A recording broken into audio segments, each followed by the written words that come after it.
Dapat gaji sesuai harapan di kantor impian emang bikin semangat dan happy banget. Eits, tapi tunggu dulu. Jangan berhenti di situ aja ya. Kenyataannya, dapat gaji di atas UMR atau sesuai sama harapan kamu belum tentu cukup loh. Tahu nggak sih, sebetulnya suasana kantor, risiko kerja, dan peraturan-peraturan yang nggak sesuai sama kebutuhan kamu juga jadi faktor yang sering banget bikin karyawan kabur. Jadi, jangan buru-buru terima tawaran kerja cuma berdasarkan angka gaji. Jangan lupa pertimbangkan juga beberapa hal penting lain yang juga nggak kalah penting dari gaji. Nah, kira-kira ada apa aja ya? Yuk simak hal-hal yang bisa kamu pertimbangkan selain gaji saat interview.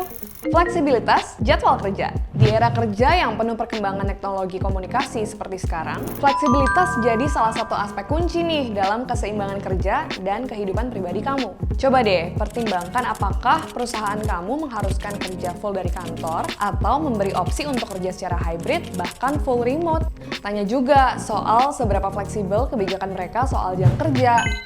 Fleksibilitas ini gak cuma meningkatkan kepuasan kerja kamu loh, tapi juga produktivitas kamu dalam menjalankan kewajiban di perusahaan. Dalam interview, kamu bisa coba tanya terkait hal ini dengan pertanyaan seperti yang pertama, apakah perusahaan memperbolehkan karyawannya untuk masuk lebih awal atau bahkan lewat dari jam yang telah ditentukan dalam kondisi tertentu. Yang kedua, kamu bisa tanya, apakah perusahaan memperbolehkan karyawannya untuk pulang lebih awal jika ada keperluan mendesak atau mendadak.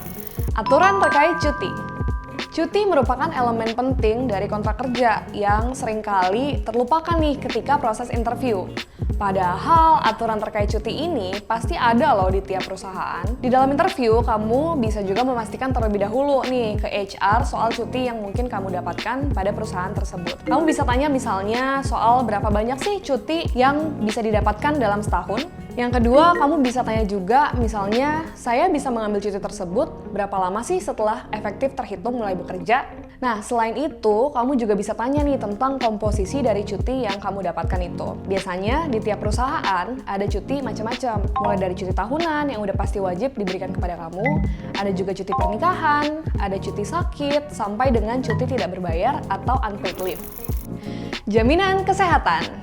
Perlindungan kesehatan dalam pekerjaan juga jadi salah satu faktor terpenting dalam paket kompensasi dan benefit yang harus karyawan dapatkan. Jangan lupa untuk memastikan secara detail nih cakupan asuransi kesehatan yang ditawarkan untuk kamu, termasuk manfaat tambahan lainnya seperti perlindungan gigi atau mata. Nah, di Indonesia sendiri, kita punya BPJS Kesehatan yang wajib dimiliki perusahaan untuk melindungi karyawannya. BPJS ini mengcover cukup banyak ya di dalamnya. Selain BPJS, biasanya karyawan juga ditawarkan private insurance atau asuransi pribadi yang bisa digunakan di rumah sakit atau klinik tertentu. Asuransi yang ini memungkinkan kita sebagai karyawan untuk bisa mendapatkan layanan kesehatan yang lebih cepat dan lebih beragam.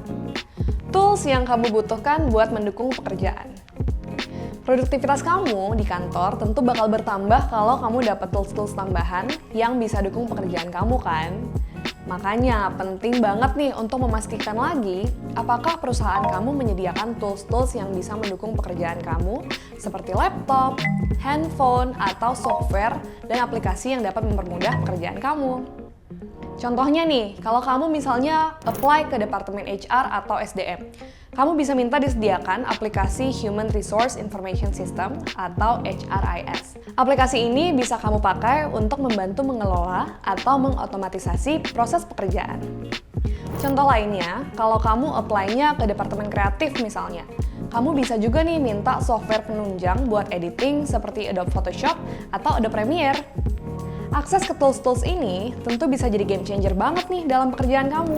Yang terakhir, fasilitas khusus lainnya yang diberikan perusahaan. Biasanya nih, beberapa perusahaan memberikan privilege lebih buat karyawannya. Beberapa yang umum, misalnya ada voucher makan, ada diskon untuk produk atau layanan perusahaan, bisa juga diskon atau produk gratis dari partner-partner perusahaan. Nah, berbagai macam pertimbangan sesuai ekspektasi dan kebutuhan kamu tadi tentu akan sangat berpengaruh nih terhadap kualitas kamu sebagai karyawan. Kamu pasti akan merasa lebih nyaman dan aman saat bekerja, serta nggak akan stres karena beban pekerjaan kalau semuanya terpenuhi. Semoga tips-tips ini membantu kamu nanti ketika lagi interview sama HR atau ketika nego offer sama perusahaan impian ya. Jangan lupa buat like dan subscribe, dan sampai jumpa di video berikutnya.